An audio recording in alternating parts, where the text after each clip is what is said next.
네, 저는 여기 오늘 영화 벗어날 탈 GV 진행을 맡은 강길입니다. 반갑습니다. 네, 저는 벗어날 탈 연출한 서보영입니다. 반갑습니다. 네, 저는 벗어날 탈 영목 역할 맡은 배우 이모준입니다. 반갑습니다. 안녕하세요. 저는 벗어날 탈에서 지우 역을 맡은 배우 유지연입니다. 반갑습니다.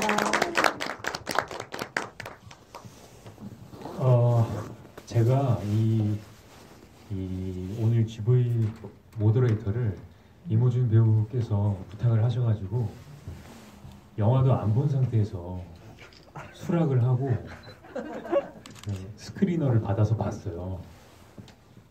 그리고 한 10분 동안 후회를 하다가 영화를 다 보고 나서 의외로 할 얘기가 많은 영화라서 이 1시간이 힘들진 않을 것 같다라는 생각으로 영화를 2번, 3번 보는데 생각보다 영화 너무 재밌고 또 웃기기까지 한 부분들도 너무 많아서 오늘 길이 되게 기대가 됐습니다. 저는 이 영화를 뭐라고 정의 내릴 수는 없지만 어떤 그 유치한 질문이나 1차원적인 질문을 해도 다 이렇게 품어줄 수 있고 어떤 자애로운 할아버지처럼 그렇게 받아줄 수 있는 최소한 이 영화는 그런 영화라고 생각이 들어요. 그러니까 저랑 같이 아주 오늘 궁금한 것들 다 이렇게 얘기해 주시고 또 머릿속에 정리가 안 되더라도 질문이 그냥 얘기해 주시면 같이 정리하면서 얘기해 보면 좋을 것 같습니다. 네. 먼저 이 영화가 제가 2021년 부산 영화제였나요? 그때 저도 초록밤이라는 영화로 부산에 함께 감독님이랑 있었는데 2년 반 정도 시간이 흘러서 이제 개봉을 하게 됐어요. 그때 같이 상영했던 한국 영화들은 대부분이 다 개봉을 했고 이제 뒤늦게 개봉을 하시게 됐는데 개봉 소감이 좀 궁금합니다. 그러네요. 2001년도에 부산영화제에 소개된 영화는 제가 알기로는 거의 다 개봉이 됐고 벗어날 탈이 끝물 거의 마지막 것 같은데 우리 영화진흥위원회에 개봉 지원금이라는 게 있거든요. 그게 정말 개봉하는데 정말 중요한데 그걸 3년 동안 신청을 했는데 못 받았어요. 그래서 어쨌든 좋은 배급사를 만나가지고 우리가 지원권이 없는데도 일단 개봉을 하겠다라고 해주셔가지고 전 너무 좋고 그래서 너무 감격스럽네요. 네네. 어쨌든 소개에 대해서 이렇게 관객분들 만나뵈는 자리가 저는 너무 감사하고 너무 소중한 자리 같다는 생각이 듭니다. 이모준 분도 물론 개봉을 많이 하셨지만 이 영화가 또 좀 남다르고 특별한 의미가 있을 것 같은데 어떠세요? 개봉 소감이? 믿으실지는 모르겠지만 개봉할 수 있게 해달라고 108배를 좀 많이 했었어요. 진심으로. 네. 형님한테도 감독님한테도 108배 좀 하세요 이렇게 좀 권유를 드렸고 근데 역시 간절하면 이루어진다고 또 신의 소파 배급사에서 또 선뜻 해주겠다라고 하셔가지고 너무 감격이었고 그냥 이 자리에 이렇게 있는 것만으로도 너무 진짜 눈물이 날 것 같습니다. 위지연 배우님도 이 영화가 개봉하시게 된 첫 영화이시죠? 네, 맞습니다. 그러면은 이 개봉 과정부터 같이 옆에서 보셨을 텐데 이게 관객분들은 그냥 영화 개봉하면 그냥 개봉하는구나 하지만 사실 내부에서 보면 별의별 일들이 다 있고 쉽지 않은 과정이잖아요. 그리고 개봉하고도 지금 되게 많은 GV들 하시고 계신데 개봉 소감이 궁금합니다.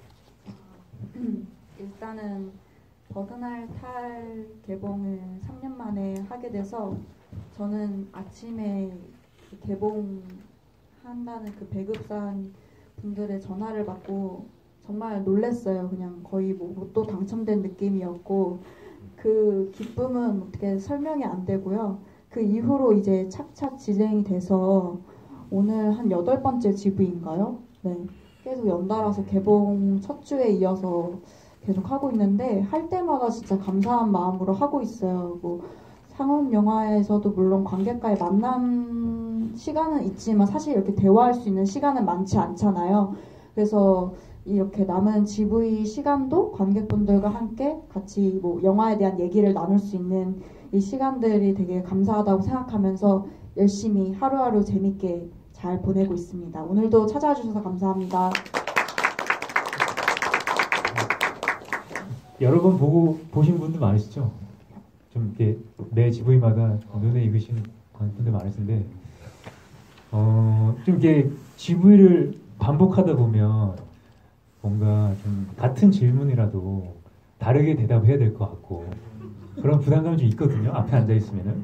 그래서 저는 궁금했어요. 앞에 뭐 정재희 평론가님이나 이동진 평론가님이나 다들 그래도 영화에 좀 일가견이 있다. 영화 좀 안다 하시는 분들이 GV를 많이 했는데 어떤 질문들이 나오고 좀 공통적인 질문들이나 아니면은 되게 새로운 시각들이 있었는지 그런 것도 좀 궁금한데 어떠세요? 일단 이동준 평론가님하고 했던 GV가 저는 너무 기억이 많이 남는데 그분이 그런 질문을 하셨어요.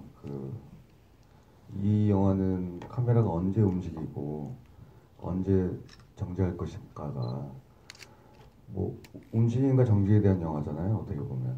그래서 그거에 대한 질문을 하셨어요. 그래서 카메라가 언제 움직이고 언제 정지해야 됩니까? 막 이런 식으로 질문하셨는데 그 질문이 상당히 기억에 남네요.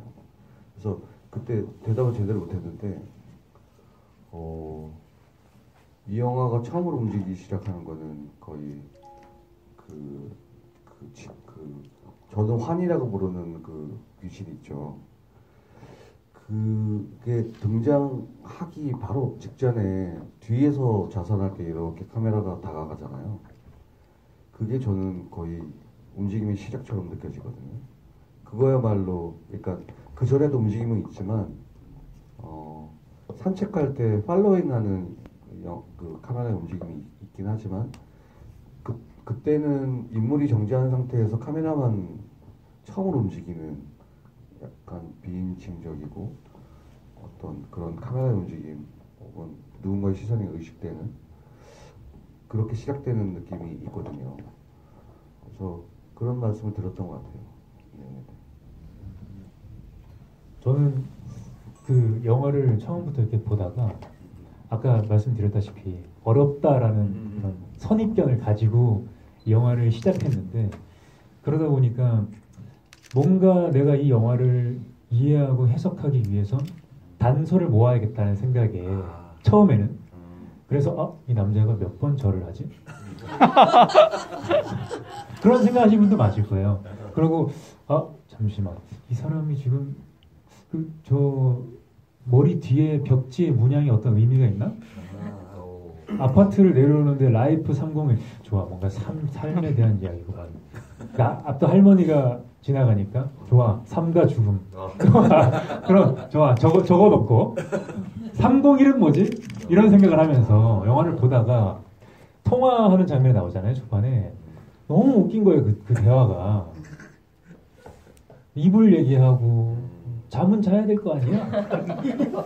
그 대화에 너무 재밌다 싶어서 그때부터 쭉 보다가 맞아 지금 내가 단서 찾아야 되는데 이러면서 틀렸구나. 일단 영화를 끝까지 보고 다시 처음부터 시작하자라는 생각으로 쭉 봤는데 이게 뭔가 단서를 찾아서 마치 내가 지금 너무 방탈출하듯이 영화를 봤다 라는 생각이 들면서 그런 영화가 아니었구나 이 영화는. 그런 생각이 들었거든요.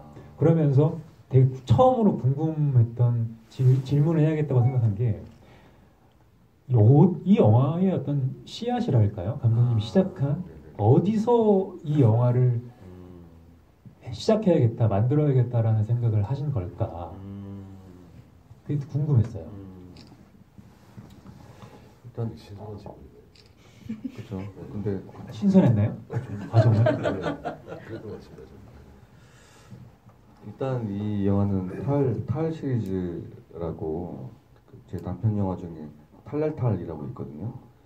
그것과 더불어 탈날탈, 벗어날 탈, 그 다음에 이를 탈까지 세 개를 만들려고 생각을 했었어요. 근데 결국 이를 탈은 이게 장편되는 과정에서 이를 탈은 너무 힘들다. 그만하자 이거 탈 시리즈는. 그렇게 해서 제목을 바꿔버렸는데 어쨌든 탈 시리즈의 어떤 그 뭐랄까 포맷을 스스로 결정한 게 있어요. 예를 들면 4대3 비율을 사용할 것, 그리고 남녀 2명만 등장할 것, 그리고 함자 안에서 이야기를 찾아낼 것, 뭐 이런 것들이 있어요. 그래서 이 영화는 이제 벗어날 탈이라고 하는 그 함자, 저는 함자를 잘은 모르지만 함자를 너무 좋아하거든요. 왜냐하면 의미가 만들어지는 방식을 그 글자 안에서 찾을 수가 있잖아요. 그래서 그게 너무 재미있고 저는 상당히 이게 영화적이라고 생각해요. 함자 자체가.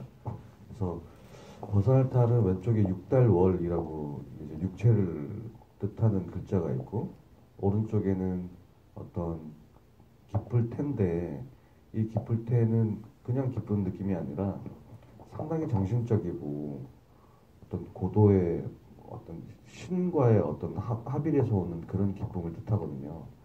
그래서 이거 두 개가 결합됐을 때 육체를 벗어난 자의 어떤 기쁨이 되는데 저는 이 함자의 관계가 뭔가 정신과 육체의 관계처럼 보이더라고요.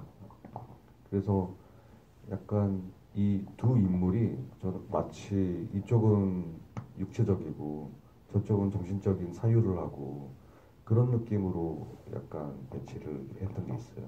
네. 한자를 보면서 네네네. 이 한자가 구성된 형태의 어떤 호기심을 가져서 영화가 시작됐다는 말씀이십니다. 제가 알기로는 감독님, 제가 듣기로는 감독님 파리에서 미술 유학을 네네네. 하셨다고 들었는데 그때 했던 작업들이나 생각들도 동양 철학이나 한자나 불교나 그런 작업들이었나요? 미술 작업을 했던 것들이? 아니요, 미술 작업은 그러지 않았던 것 같아요. 그냥 제가 했던 미술 작업, 저는 미디어 아트를 원래는 전공을 했었거든요. 그래서 제 영상 그 작업들은 대부분 영화에 관한 거였어요. 제가 너무 영화를 좋아해서 영화를 만들고 싶다는 생각을 오랫동안 했었는데 지금 생각해 보면 뭐랄까 영화를 이렇게 두고 다가갈 수가 없어서 이 근처에서 이렇게 맴도는 작업들을 했던 것 같아요.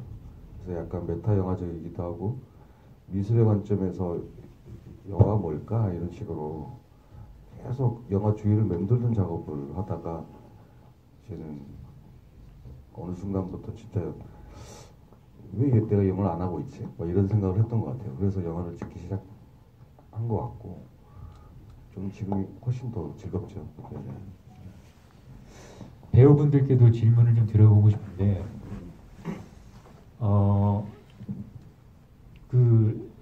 이 작업을 시작할 때 감독님을 먼저 만나셨나요? 글을 먼저 받으셨는지 그리고 그 글을 받고 어쨌든 내 몸과 내 소리를 이용해서 연기를 해야 되는 입장에서 그 첫 인상이 좀 궁금합니다. 일단 감독님께서 이제 제가 출연한 단편 작품들을 보시게 됐고 거기서 이제 뭔가 이런 영화를 구상 중이셨었어요. 그때까지만 해도 시나리오가 없었고 그래서 저한테 처음 제안할 때 너한테는 뭔가 좀 설명할 수 없는 희극성이 보인다. 연기적인 측면에서도 그렇고 그래서 그 너의 어떤 그런 희극성으로 내가 지금 생각하는 영화가 어렵지 않게 다가갔으면 하는 바람이 있다. 그런 식으로 말씀을 하셨어요. 그래서 이제 영목 캐릭터에 대한 얘기를 들었었고 그리고 이제 뭐 저도 시나리오를 보지 않는 상태에서 너무 그 영목의 캐릭터가 저 개인적인 어떤 과거에 있었던 그 3년 정도 이제 제가 집에서 좀 집거를 한 적이 있었거든요. 예, 그때 기억이 나면서 나라면 잘 설득력 있게 잘 소화할 수 있겠다라는 생각이 들어서 일단 하겠다고 했고 그 시나리오를 받았는데 50씬이었어요. 씬 자체가. 그래서 이걸 단편으로 찍는다고 원래 단편으로 기획을 하셨는데 그래서 이게 단편으로 될까 했는데 그 시나리오를 읽는 과정에서 정확히 뭐라고 말로 설명은 할 수 없는데 너무 좋았어요. 이렇게 내가 알 도리는 없지만 이 이야기가 뭘 얘기하는지는 정확히 잘 모르겠는데 그냥 이야기의 어떤 결 자체가 너무 좋았고 그래서 감독님한테 바로 전화드려서 감독님 저는 이거 뭘 얘기하는지 모르겠다고 근데 너무 좋다고 이렇게 말씀드리면서 서로 박장대소했던 기억도 있고요. 네 그렇습니다. 그렇게 이제 시작하게 된 거죠. 네. 위재현 저는 일단은 감독님이랑 처음 만났을 때는 감독님 그 감독전 보러 갔다가 처음 뵙게 됐고요. 그때 감독님이 저를 알고 계셔서 되게 놀랬어요. 저는 그때 주보영 배우 이제 감독님 영화 소에 나오는 주연 배우님의 초대로 그 자리에 가게 됐는데 그 소의 배우로 저를 생각하고 계셨다고 해서 전 개인적으로 엄청 놀랬고 그 이후에 만남을 갖게 됐고요. 감독님께서 탈 시리즈로 작품을 구상 중이다. 그래서 다음 한자는 벗어날 탈이 될 것 같은데 뭐 이런 얘기를 하다가 근데 그날 제가 빨간색의 검정 치마를 입고 나갔어요. 그래서 그게 이제 영화에서도 나오는 그 복장인데 저는 제가 좋아하는 옷을 입고 나갔는데 감독님께서 그걸 보시고 환을 떠올리실 거라고는 생각도 못했고요. 그때 촬영을 마치고 난 이후에 그 옷을 입지 않았어요. 뭔가 손이 잘 안 가더라고요. 영화 속에 남겨두고 싶은 그런 네, 마음이. 뭐 그런 것도 겸사겸사 있긴 한데 그 이후로는 제가 그 좋아했던 옷인데 그 마음이 잘 가지 않더라고요. 아무튼 농담이고요. 그래서 그렇게 그 만남을 시작으로 해서 감독님과 그날 되게 이런저런 많은 얘기를 나눴어요. 뭐 당시에 제가 그 헤르만헤세 시타르타라는 책을 굉장히 재밌게 읽고 있었고 개인적으로 깨달음에 대한 호기심도 엄청 강했을 때여서 그 마침 그 저한테 제안을 주셨던 내용도 그 깨달음을 다루는 영화라는 게 사실 너무나 새롭잖아요. 깨달음을 다루는 영화가 이제까지 나온 적도 없고 그게 과연 관객들한테 어떻게 전달될까도 굉장히 궁금하고 그래서 또 역할 자체도 지우가 영감을 찾는 작가 역할이다 보니까 저랑 굉장히 겹쳐지는 부분도 많을 거라는 생각이 들어서 그냥 영화 촬영하는 과정도 저도 배우로서 영감을 찾는 과정, 깨달음을 얻어가는 과정이라고 생각하고 참여하게 되었습니다. 깨달으셨나요? 일단은 볼 때마다 정말 매번 새로운 깨달음을 얻게 되는데요. 최근의 깨달음은 감독님의 그 단편전을 쫙 보고 그 다음에 벗어날 탈을 마지막으로 봤었던 날이 있었어요. 그래서 그 전까지는 뭔가 처음에 봤을 때는 그냥 영화에 대한 발견이라고 해야 되나? 그때 뭐 가편집부터 쭉쭉쭉 봤었는데 뭐 음악에 따라서도 다르고 또 편집 과정에 달라진 거에 따라서 영화가 다르게 와닿고 또 개봉하고 나서도 여러 번 영화를 봤을 때 영화에 대한 발견에서 그 다음부터는 저에 대한 발견, 그 지우에 대한 발견, 그 다음에는 이제 좀 점점 이제 시선이 확장이 돼서 거의 마지막 종결은 서부영 감독님으로 남더라고요. 그래서 단편전부터 쭉 보니까 감독님이 이런 부분을 좋아하시는구나, 이런 것들이 벗어날 달에 다 들어가 있구나, 이런 것도 보이고 또 감독님이 보여주고 싶어 하는 것, 또 감독님이 어떤 사람이라는 게 딱 캐릭터로 보여지더라고요. 그래서 뭔가 감독님과 좀 더 가까워진 느낌을 최근엔 받았습니다. 네. 그 같은 맥락에서 그 호준 배우님도 뭔가 그 촬영할 때의 배우로서의 그 어떤 기억과 느낌과 그런 것과 이제 영화가 완성되고 관객으로서 이 영화를 봤을 때의 느낌, 해석이 좀 달랐을 것 같은데 그 어떠세요? 네, 저도 지금 수십 번 보고 있고요. 왜냐면 감독님이 가편집 단계부터 시작해서 계속 공유를 해주셨거든요. 그래서 그 발전되는 과정들을 계속 봐왔었고, 수십 번 보면서 정말 볼 때마다 새로운 것들이 발견되는 것들이 있는 것 같아요. 근데 그조차도 또 말로 설명할 수 없는 것들이기도 하고, 어쨌든 제가 촬영에 또 임할 때 이제 배우로서 어떤 임하는 부분에 있어서도 좀 특이한 체험을 했는데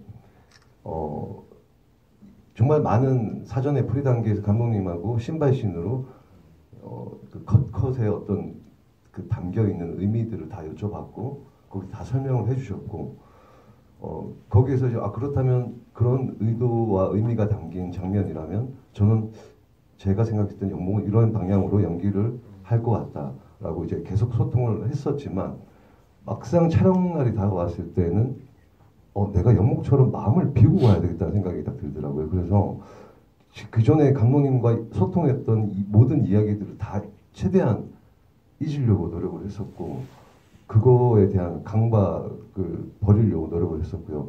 근데 이제 그렇게 할 수 있었던 것도 대사가 없는 영화였기 때문에 거의 그래서 또 그렇게 마음을 비우고 정말 아무 생각 없이 참여하려고 했었어요. 네, 최대한. 그 얘기를 들어보니까 그 아까 지원 배우님께서 입고 오셨던 의상을 보고 뭔가를 떠올려서 영화에 활용하셨다라고 말씀을 하셨는데 그런 작업 방식이라면 그것 말고도 배우가 가진 뭐 소품, 아이디어 뭐 여러 가지들을 활용한 게 또 있으실 것 같은데 어떤 게 있나요? 일단 제가 미술 전공해서 저는 영화를 상당히 미술적인 느낌으로 이제 미술 프로세스처럼 접근을 하는 게 있어요. 그래서 이번 영화 같은 경우도 아까 그 한자로부터 이야기가 출발한다고 했고 그리고 제가 불교에 관심이 많아가지고 그 중에 이렇게 수련을 한 적이 있는데 그때 어떤 되게 오묘한 어떤 견성 체험이라고 하거든요. 그걸 순간적으로 한 적이 있는데 그때 그 느낌을 되게 시각화하고 싶다는 생각을 많이 했어요. 근데 형식을 찾지 못했는데 그 불이법 영어 제목이기도 한 하나도 아니고 둘도 아니다라고 하는 그게 불교에서는 이 분별이 사라진 어떤 그 자리를 얘기하거든요. 근데 그걸 이제 영화의 형식으로 가지고 오겠다라고 하는 아이디어까지만 처음에 가지고 있고 일단은 캐스팅을 하기 시작한 거예요. 그래서 이제 위지원 배우를 처음 만났을 때 그 옷을 보고 너무 충격을 받아가지고 저는 되게 무서웠거든요. 영화 속에 나온 그 옷인가요? 네, 딱 그 옷. 아. 그래서 환이란 캐릭터를 등장시켜야겠다.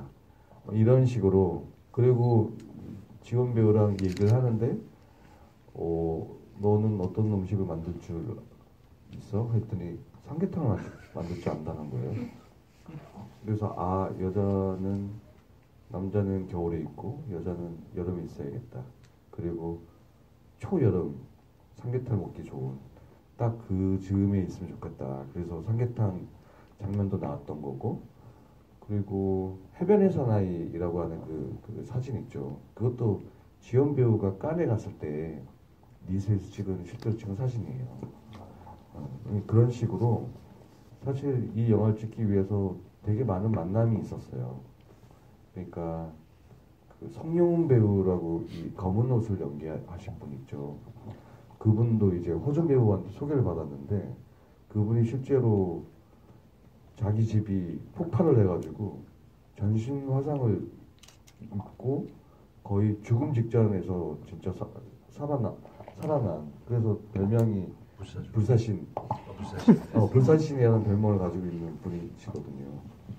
그래서 그분도 만나면서 그러면 너는 어떻게 재활을 했고 이걸 어떻게 이겨낼 수 있었냐. 거의 죽다가 살아난 분이니까. 그래서 그분 얘기를 들으면서 그 친구가 재활할 때 항상 풍경을 많이 봤다라는 얘기를 하더라고요.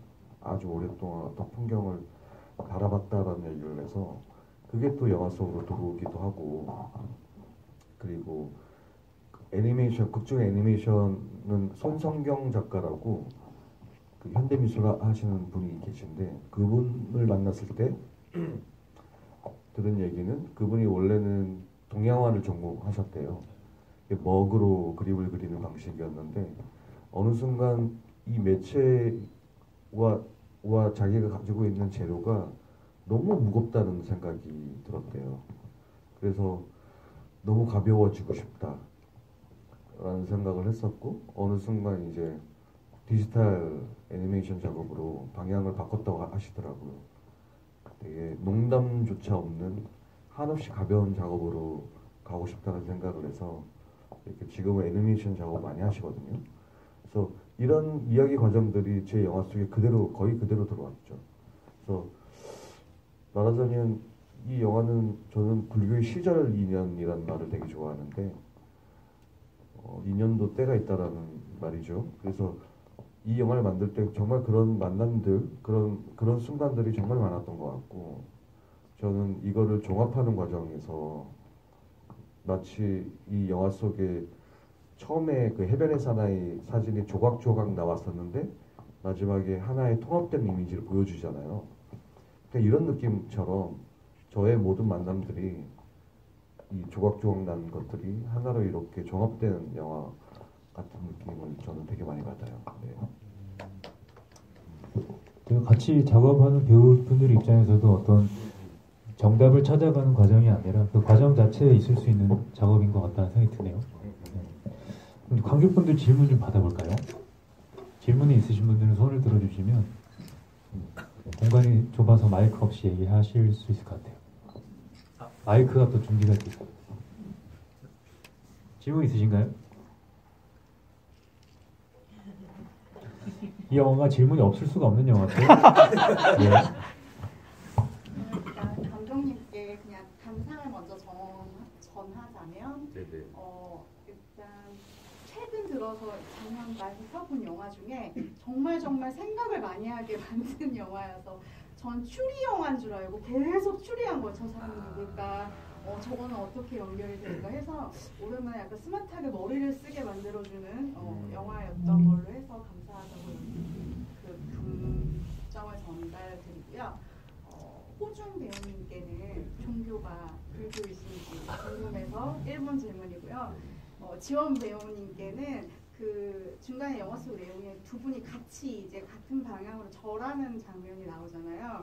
호중 배우님은 너무 편하게 이제 두꺼운 볼을 깔고 절을 하시는데 지원 배우님은 아무것도 없는 데서 맨바닥에서 제가 맨바닥에서 절을 해봐서 아는데 진짜 무릎이 아프거든요. 그래서 그때 고통스러우셨는지 마지막에 한 번 덜 하셨는지 아니면 그게 원래 짜여진 플롯대로 간 건지 그게 궁금했습니다.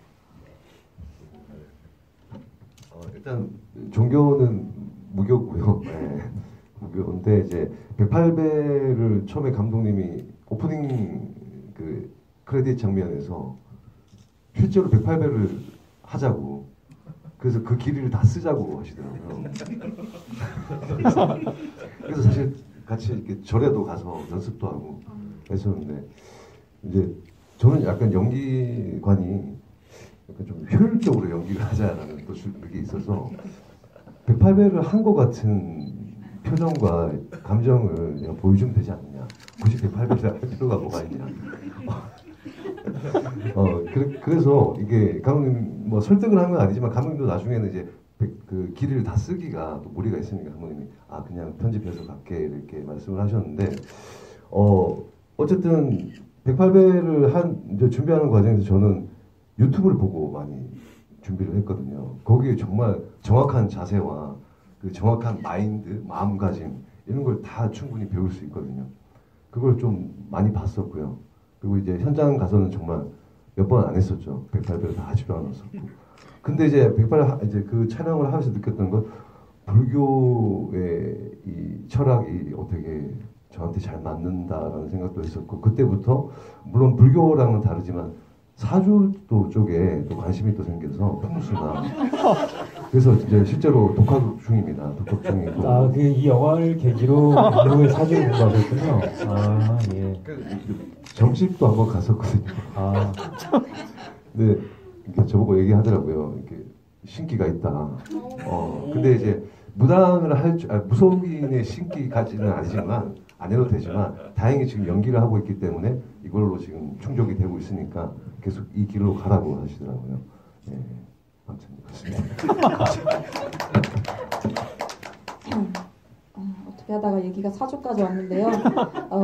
일단은 이제 궁금하신 부분에 대해서 말씀을 드리자면, 일단 그 108배 장면을 촬영하는 날에 저희 카메라가 고장이 났었어요. 그래서 원래 그 108배 장면은 낮에 촬영을 하기로 했었는데 어쩔 수 없이 이제 카메라를 구해서 오고 또 그것마저도 고장이 나고 이제 스태프들이나 배우들이나 전부 집중을 할 수밖에 없는 그런 하루였고요. 그 시간 동안에 이제 108배를 해야 되는 상황이고 하다 보니까 집중력이 엄청 좋았던 것 같아요. 그래서 사실 뭐 그때 무릎 보호대를 했는지 안 했는지 기억도 사실 안 날 정도로 그냥 해야 되는 거를 열심히 그냥 맞춰야 된다는 생각으로 했던 것 같고요. 그래서 저는 맨바닥에서 했지만 뭐 귀신이 방석 깔고 자기 몸 챙기면서 할 그거는 아니더라고요. 저도 솔직히 깔고 싶었죠. 깔고 싶었는데 그거는 뭐 어쩔 수 없는 부분이고 또 귀신이다 보니까 뭐 나중에 뭐 어떤 관객분께서는 뭐 되게 뭐 2배속한 건 아니냐 절 속도가 빨라서 근데 또 그것도 아니고요. 그냥 그때 어떤 초인적인 힘이 나왔던 것 같아요. 그래서 무릎이 뭐 까지든 말든 뭐 일단은 이 장면을 찍어야 된다라는 생각으로 열심히 임했었습니다. 저도 한 2배속 한 줄 알았어요, 진짜로. 너무 움직임이 칼 같고 그래서 아 되게 움직임을 되게 잘하시는구나 이 배우가 그런 생각을 했는데 아까 또 잠깐의 질문 속에 있던 질문이 이제 마지막에 그 남자가 멈췄다가 다시 절을 할 때 한 번 안 하고 뒤에 또 했었나요? 그런 어떤 템포들이 횟수 이런 것들이 약속된 건지 아니면 두 분의 그 테이크 속의 호흡인지 그게 좀 궁금했어요. 그거는 테이크 속의 호흡이었던 것 같아요. 제가 따로 환을 연기할 때 그때 당시에 뭐 몇 번을 하고 언제 멈추자 이런 해도 없었고요. 그리고 저는 환 역할을 연기할 때 일단 환이 사실 그 영목한테 엄청 공포를 주는 대상이기 때문에 그냥 그거에 제 역할에 집중을 해서 어떨 때 영목이 예상을 하지 못하게 뭔가 공포심을 느끼게끔 하는 그 부분을 염두에 두고 했었어요. 연기를 할 때. 정말 환처럼 네. 되겠네요. 네. 감사합니다. 또 질문 있으신가요?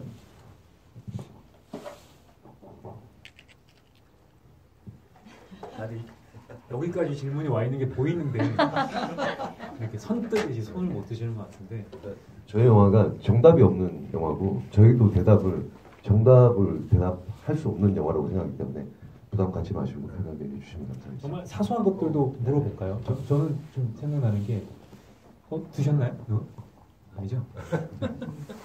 아까 처음 제가 말씀드렸던 아파트에 라이프라고 쓰여 있던데 마지막에 여자가 올라갈 때는 없었어 다른 아파트인지 아니면 있는 걸 지운 건지 아니면 없는데 쓴 건지 그거 궁금했어요. 저는. 있는데 지운 거죠. 그리고 그걸 지울 수밖에 없었던 이유는 이렇게 영목이 처음에 산책하러 이렇게 내려올 때 거의 영화의 첫 장면 그 초반쯤에 거기 2개의 묶인 나무가 있잖아요. 이게 들 입자 형태로 있는 건데 그거를 저는 저희 아파트에서 찍었기 때문에 제가 산책하는 코스 그대로 찍었거든요. 근데 그게 그 2개의 묶인 나무가 너무 눈에 들어왔고 이게 지금 이 영화의 어떤 구조 2개 그 남녀의 두 이야기가 서로 이렇게 어떤 상호 보완적인 관계 속에서 묶여 있는 듯한 그 형상을 그 나무가 가지고 있다는 생각이 들어서 그거를 찍었는데 겨울에는 그렇게 찍고 여름에 똑같은 앵글로 그거를 또 찍으려고 했는데 그때는 나무가 없는 거예요. 그동안 그냥 그걸 잘라버렸나 봐요. 그래서 저는 그게 너무 예뻤는데 그게 잘려 있으니까 아 나무가 사라져 버렸구나. 그러면서 제가 자연스럽게 불교의 15도라고 동자가 소를 쫓아가는 내용의 10가지 챕터를 가진 이야기가 있거든요.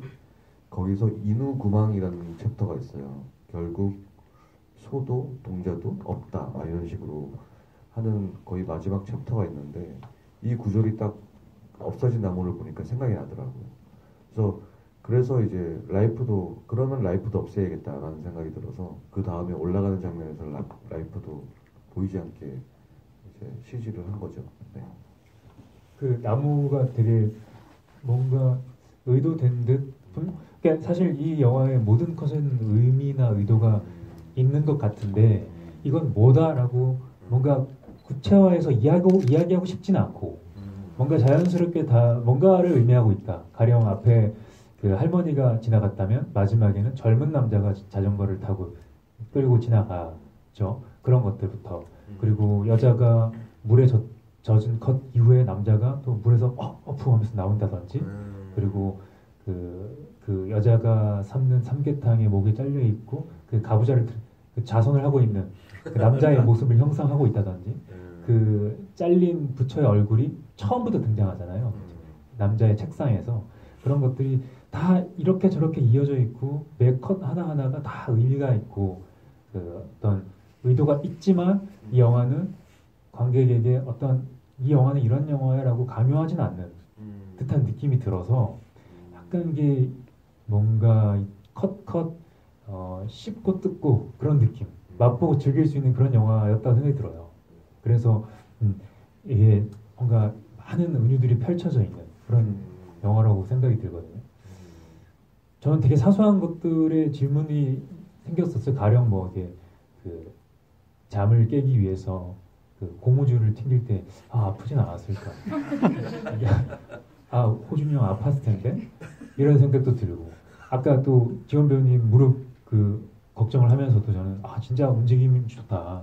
그래서 처음에 발만 등장할 때 뒤에 발로 따라오는 장면에서도 발만 봐도 되게 움직임을 잘하는 사람 같다라는 생각이 들어서 개인적으로 그 움직임이나 어떤 뭐 좀 그런 쪽으로 관심이 있으신지 이런 질문 좀 하고 싶었는데. 일단은 그런 움직임 같은 경우에는 제가 연기를 처음 시작을 먼저 했지만 모델로도 일을 했었어요. 뷰티 촬영 같은 경우에는 카메라가 엄청 타이트하게 잡기 때문에 손이나 뭐 얼굴의 각도에 따라서도 제 얼굴이 되게 예쁘게 보일 때도 있지만 못생겨 보일 때도 있고 그런 거를 계속 염두에 두고 일을 하다 보니까 그게 자연스럽게 몸에 밴 것 같아요. 그래서 발을 찍을 때도 마찬가지고 108배를 자세를 찍을 때도 마찬가지고 그냥 카메라에 어떻게 보이겠다 이런 부분들이 그냥 자연스럽게 됐던 것 같아요. 그래서 사실 환 역할을 했을 때 움직임에 대한 그런 어려운 부분이나 이런 거는 사실 없었어요. 그래서 굉장히 예상치 못했던 부분에서 저는 약간 무용이나 이런 게 굉장히 도움이 많이 될 거라고 생각했는데 뷰티 모델을 한 게 여기서 이렇게 도움이 되는구나 생각은 또 이번 영화 촬영을 통해서 처음 깨달았습니다. 네. 그 움직임이 되게 도움이 정말 보는 입장에서는 그 환이라는 캐릭터에 몰입할 수 있는 좀 기괴함이 은근슬쩍 있어야 하잖아요. 모르겠어요. 그렇게 연기를 하셔서 그렇게 생각한 건지 모르겠지만 그 부분이 되게 묘했어요.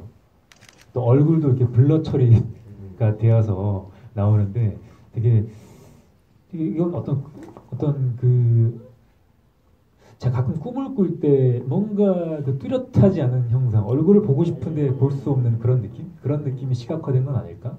이런 생각이 드는 감상이었습니다. 또 뭐 질문 있으실까요? 네. 좀 엉뚱한 질문일 수 있는데 저는 벗어날 탈을 보면서 화면이 딱 4:3 비율이 맞을까요? 그걸 보면서 뭔가 되게 답답하면서도 되게 집중되는 느낌을 되게 가졌었거든요.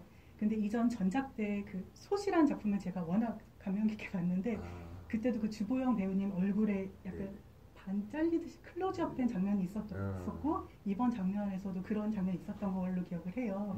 그래서 감독님께서 뭐 그런 장면을 주로 사용하시는 의도가 있으신지도 조금 궁금했고요.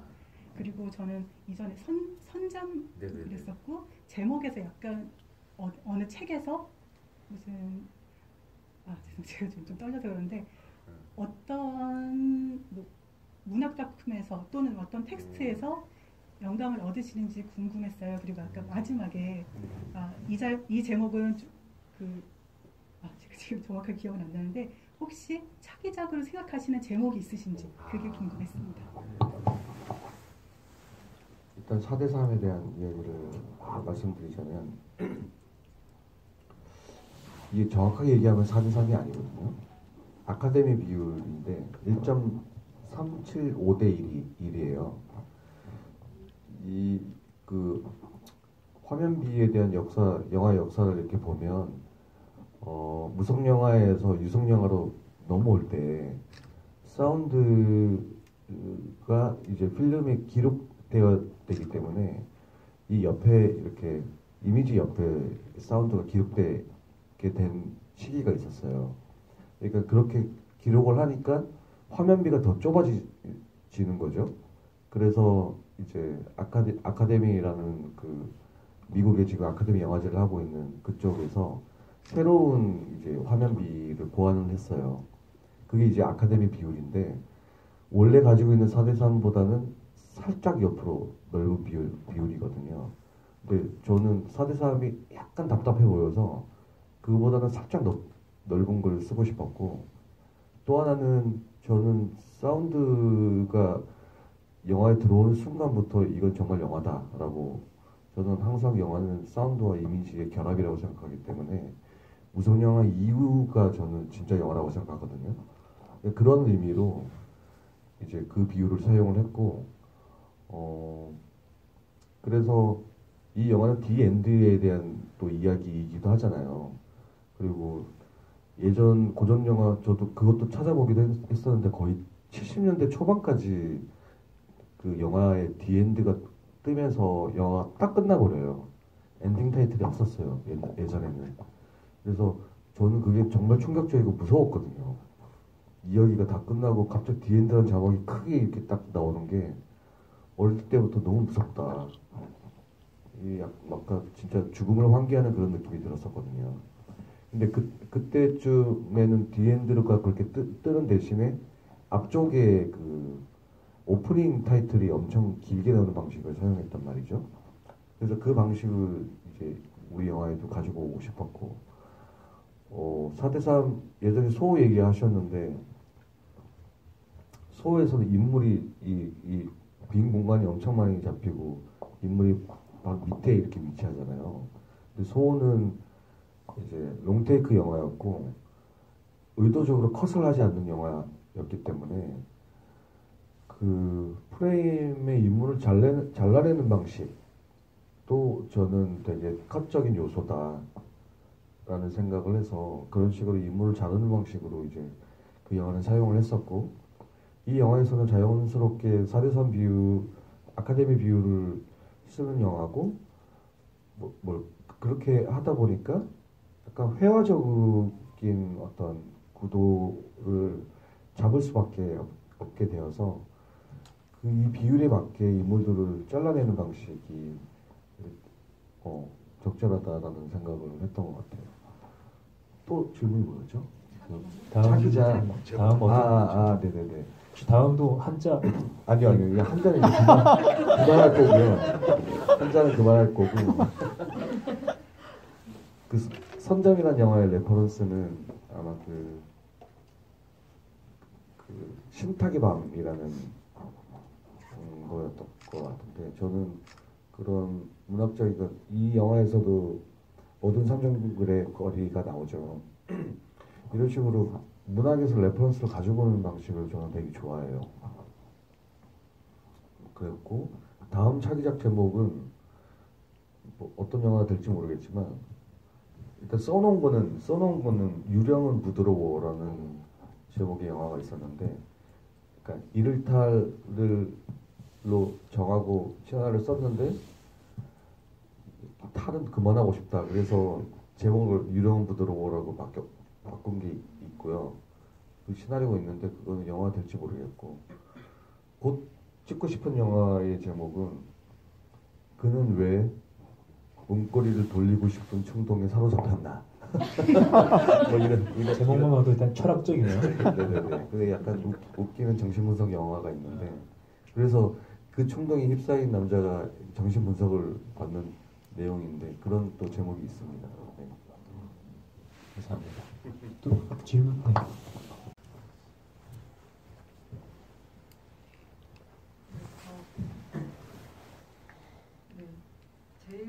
인상했던 장면이 그 이모준 배우님이 물에 확 젖는 장면이 그게 저는 좀 이해가 될 듯 하면서 이해가 되지 않아서 그 장면이 궁금해서 좀 여쭤보고 싶고요. 이 영화 전체가 불교적이면서도 한편으로는 반불교적이면서도 또 결국은 불교적인 느낌으로 가는 그 느낌이 그 닭 먹는 장면에서 결국은 집착하지 마라라는 느낌도 들거든요. 반불교적이면서 제가 해석한 방향이 어느 정도는 맞을지 궁금했습니다.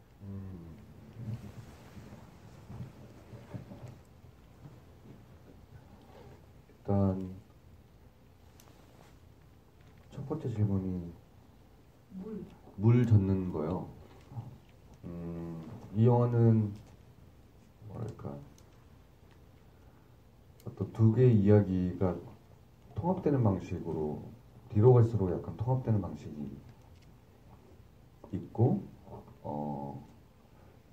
그것도 결정적으로 통합되는 어떤 시작의 느낌이었던 것 같거든요. 저는 두 공간을 초월해서 그러니까 같이 비를 받는 느낌이잖아요. 그래서 그런 아마 시작 장면이었던 것 같아요. 그런 느낌의 시작 장면. 그리고 저는 이게 불교 영화이기도 하고 아니기도 하다라고 얘기를 하거든요. 진짜 불이법처럼 대답을 하거든요. 이거 불교 영화이기도 하고 아니기도 하다 이런 것처럼 얘기를 하는데 어떻게 보면 반불교적일 수도 있을 것 같아요. 왜냐하면 결국은 스스로 지켰던 무건수행을 하는데 스스로 지켰던 모든 계율을 스스로 깨버리는 순간들이 있잖아요. 그게 대표적으로 삼계탕을 먹고 있는 장면인데 그런 식으로 계율을 깨면서 결국은 깨달음 쪽으로 나아가는 느낌인데 어떻게 보면 반불교적으로 볼 수도 있지만 저는 이게 정말로 말하자면 부처님이 가르침은 이쪽이다라고 생각하거든요. 어떤 계율에 얽매이지 않고 어떤 분별이 사라져 있는 그 상태로 나아가는 것. 그러니까 영목의 문제는 저는 무에 집착했다라는 생각을 해요. 깨달음에 집착을 하고 깨달음을 마치 욕망의 관점으로 너무 얻고 싶은 어떤 대상으로 바라봤던 게 저는 문제라고 생각하거든요. 근데 그게 이제 욕망조차 깨지는 순간들이 뒤로 갈수록 이제 생기는 거죠. 그래서 이제 진정한 어떤 통합으로 나아가는 느낌이 영화에 있는 거죠. 그게 깨지는 순간이 혹시 그 영목이 누워서 휴지를 잡고 있는 욕망에 움직이는 그 고통으로 표현된 자위 장면이라고 할까요? 그게 어떤 시작일 수도 있나요? 영화적 그 표현 속에서. 자위 장면이 사실은 처음으로 계율을 깨는 장면이죠. 근데 이거는 의도적으로 깨는 거라기보다 삼계탕 먹는 장면은 진짜 의도적으로 깨는 느낌이 있는데 마스터베이션 장면은 왜 참고 이렇게 했는데 폭발하는 느낌이죠. 그럼에도 불구하고 혼자 그렇게 있는데 너무 얼마나 외롭겠어요. 그래서 자기도 통제하지 못하는 것들이 올라오는 느낌으로 표현을 한 거고 그게 되게 고통으로 표현이 되고 있죠. 그래서 뭐랄까 저는 죽음의 느낌이 점점 다가온다라고 하는 것과 연관을 시키고 싶었고 또 하나는 그 마스터베이션 다음에 이제 무가 이제 전면에 등장하기 시작을 하죠. 그리고 죽어가는 날개개미를 보는 장면도 있고 그래서 제 예전에 그 비디오 작업 중에 날개개미라는 작업이 있는데 그때 이제 날개개미가 어떤 존재인지 연구를 했었거든요. 근데 날개개미는 수컷개미예요. 수컷개미고 일개미와 달리 날개개미의 역할은 뭐냐면 얘네들은 혼인 비행을 위해서 태어나는 존재예요. 그러니까 개미는 공중에 날아올라서 소위 말하는 섹스를 하거든요. 그래서 여왕개미가 이렇게 올라오면 수컷개미들이 동시에 같이 올라가서 공중에서 이제 정액을 사출하고 뭐 어떤 개미는 공중에서 폭발하면서 사출하는 순간 폭발하면서 죽기도 하나 봐요. 그러니까 이 날개개미의 운명은 한 번의 혼인 비행을 위해서 태어난 존재예요. 근데 그런 존재가 이제 겨울에 그것도 죽어가고 있다고 하는 그 장면이 있는데 그게 마치 그 직전에 마스터베이션한 죽어가고 있는 영목과 이렇게 이미지적으로 연결되는 지점이 있는 거죠. 네네. 또 질문 있으십니까? 네. 장소를 일부러 적어도 저는 사찰이나 숲 정도에서 뭐 깨달음이나 해탈이니 그런 쪽에서 찍을 것 같았는데 여기 서울 한복판도 한구더라고요. 그래서 이게 약간 그래서 그 깨달음이라는 게 꼭 사찰이나 이런 데서 하는 게 아니고 결국 인간은 서로 어울려서 살아갈 수밖에 없어서 이걸 약간 모순적으로 도시에서 일부러 찍으신 거였는지 사실은 아까 이 탈 시리즈에 대한 그 몇 가지 제가 규칙을 정해놓고 영화를 찍기 시작했다고 말씀을 드렸었는데 그 중에 하나는 저희 집에서 찍는다였어요. 왜냐면 그래야 싸게 드니까. 그래서 저희 집에서 찍었기 때문에 자연스럽게 아파트가 나오기는 했는데 저는 이제 어떤 직업에 있어서 아파트 우리나라가 아파트가 너무 많잖아요. 사실 우리나라만큼 아파트가 많은 아마 나라는 없을 것 같은데 이 주거 형태가 가지고 있는 되게 재밌는 점을 항상 저는 생각을 해요. 그러니까 혼자 사는 것 같지만 어느 순간 단수가 된다거나 아니면 화재 경보가 울리거나 이런 순간 문득 이 공간에 나만 존재하는 게 아니라 다른 사람들도 같이 살고 있구나 이런 느낌들을 받을 때가 있거든요. 그래서 이게 우리 영화에서는 남녀가 각각 같은 아파트에 살고 있지만 시간 전후 관계는 정확하게 알 수는 없지만 근데 이런 아파트에 혼자 살고 있는 이 느낌이 마치 저는 이 개개인의 어떤 존재들의 느낌을 되게 많이 받는 게 있거든요. 그래서 뭐 처음부터 규칙을 그렇게 정해 놓긴 했지만 저는 이 아파트가 가지고 있는 이 현대성이 저는 이 영화에 너무 잘 어울린다고 생각을 했었고 그리고 실제로 제가 산책하는 그 코스대로 찍었거든요. 그래서 그게 되게 거기 그 코스가 너무 좋아서 그 바위도 제가 항상 앉아 있는 바위인데 그런 것도 있었죠. 네네. 네, 또 질문 있으실까요? 영화에서 바위가 3번 정도 나오잖아요. 3번 정도 나오는 걸 기억하는데 처음에 영목이 앉아서 명상하는 바위 그리고 다음에 지우가 비를 피할 때 옆에 있던 바위랑 마지막에 사진에서 밝혀지면서 지중해 바다에 있는 바위를 이렇게 보여주는데 이 바위들이 뭔가 의미가 있는지 계속 나오는 이유가 일단 첫 번째 바위와 지우가 나중에 발견하는 바위는 같은 바위고요. 그리고 마지막에 그 해변은 사실 강원도 양양에서 찍은 건데 거기 찍을 때 그 바위가 보였어요. 그래서 저거 찍자 그래서 찍었는데 그게 이제 영화에 어떤 식으로 삽입될지는 그때는 이제 찍을 당시에는 생각 못하고 일단은 바위 하니까 저 찍어야겠다라고 찍었거든요. 근데 불교에 그런 비유가 있거든요. 그 금강경이라는 혹시 아실지 모르겠지만 금강경의 뜻이 뭐냐면 천둥이 내리치는 그런 느낌의 이제 경이란 뜻이거든요. 그래서 뭐랄까 바위가 가지고 있는 단단함 같은 게 그 깨달음하고 저는 연결시킬 수 있다는 생각을 되게 많이 했었어요. 그래서 마지막에 파도가 치는데도 흔들려 없는 어떤 바위의 느낌이 있잖아요.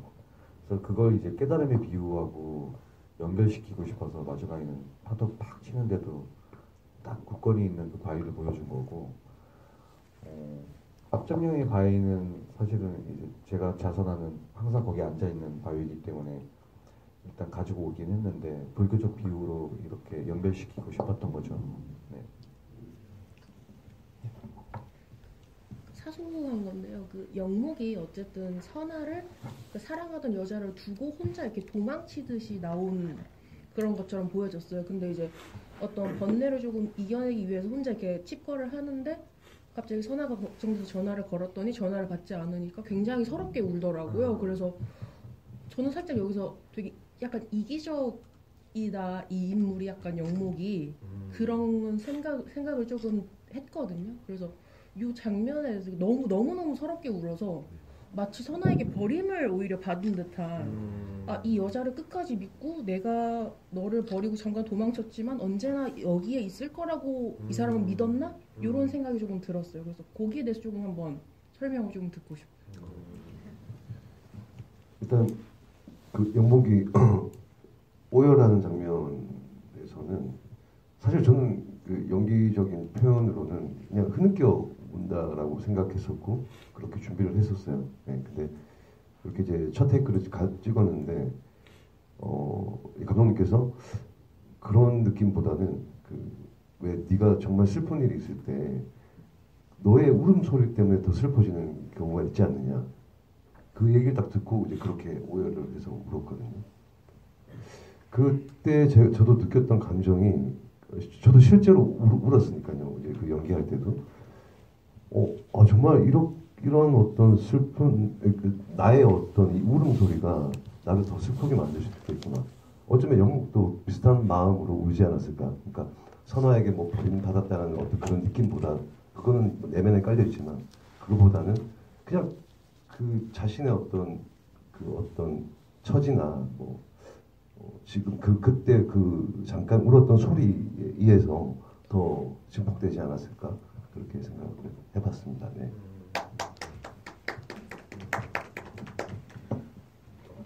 제가 보충을 하자면 되게 좋은 해석인 것 같아요. 저도 충분히 영목이 선화를 많이 의식했구나 라는 생각이 들고, 얘가 사실은 선화 집에서 나와가지고 여자친구 집에서 얹혀서 한 느낌이 들잖아요. 그래서 나와서 혼자 이상한 수련을 하고 있지만 결국 이것도 일종의 약간 인정투쟁? 그럼에도 불구하고 자기도 느끼지 못하는 어떤 인정투쟁의 느낌이 그래서 선아가 다시 전화해주기를 은근히 기다리고 있는 느낌이 있잖아요.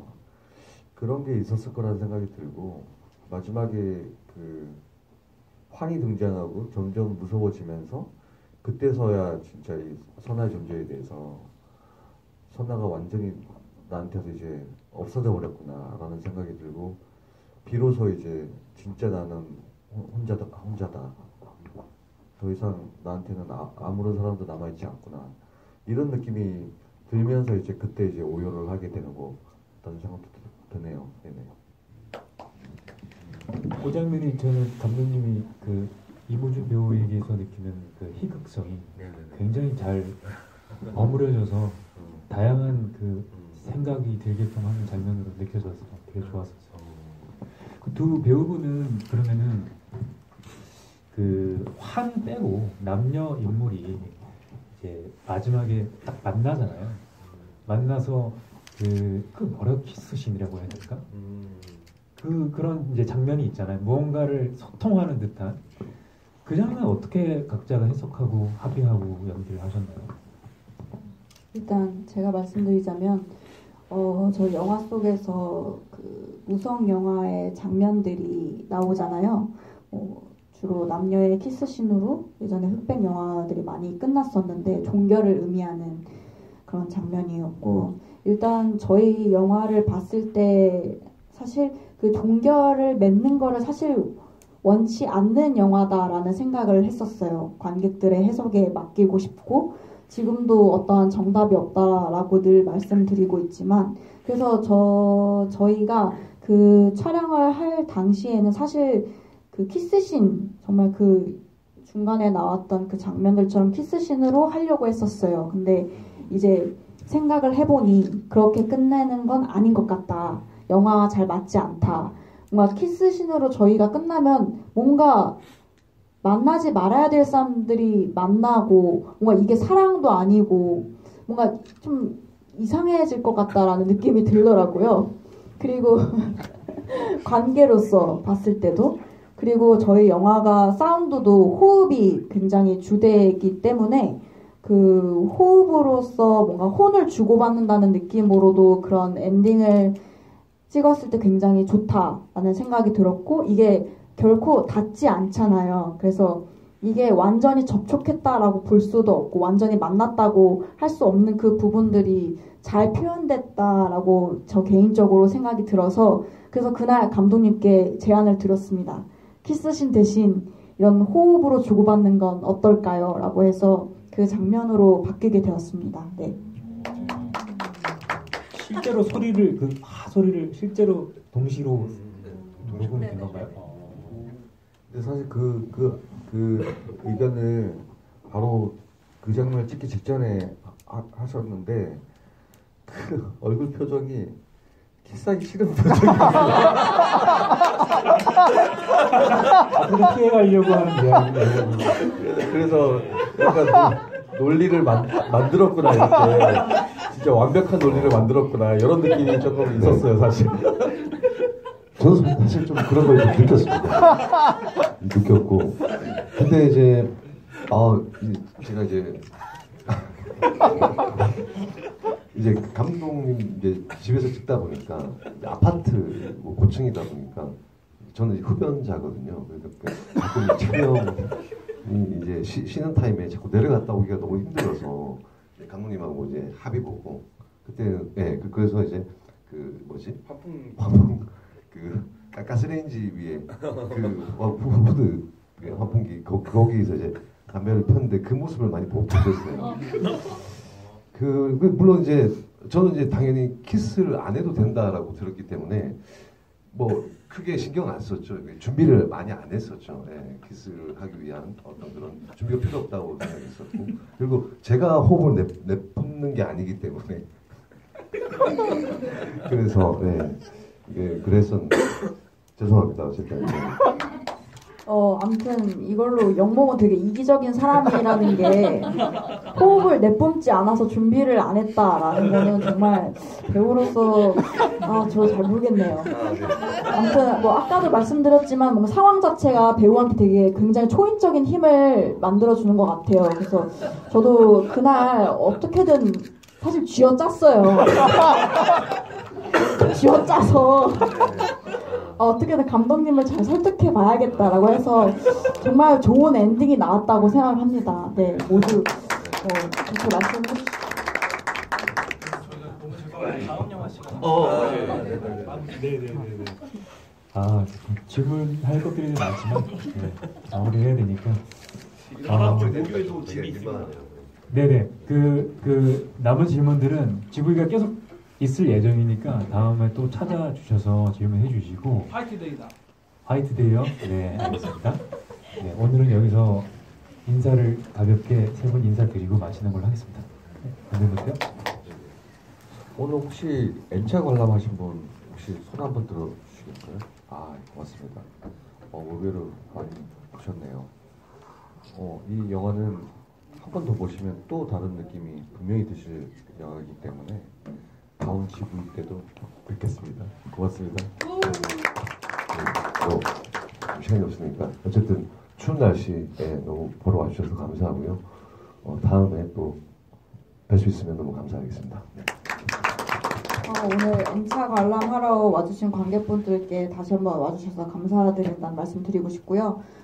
저희 영화가 원래 나레이션이 없었는데 나중에 추가가 됐어요. 그래서 어제 관객분들 질문 중에 뭔가 나레이션이 있어서 오히려 더 어려워진 것 같다 영화가 라고 했는데 저도 보니까 좀 그런 것 같더라고요. 대사 자체가 확실히 생각을 곱씹게 되는 대사들이 정말 많아서 내가 연기를 했지만 더 생각거리들이 많아지는 대사인 거는 확실하다라는 생각이 들어서 저희 영화가 계속 상영되는 동안에 이제 관객분들께서 이제 아마 회차를 거듭할수록 더 많은 걸 느끼실 수 있는 영화라는 확신이 들었어요. 그래서 저희 여기 더수 마트 시네마에서는 5월까지 쭉 계속 상영될 예정이고 또 2주에 한 번씩 GV도 진행될 예정이니까요. 뭐 보시다가 궁금하신 게 있으시면 GV 시간에 만나서 또 대화를 나눌 수 있는 시간을 가졌으면 좋겠습니다. 와주셔서 감사합니다. 귀한 건 감사합니다. 조심 들어가세요.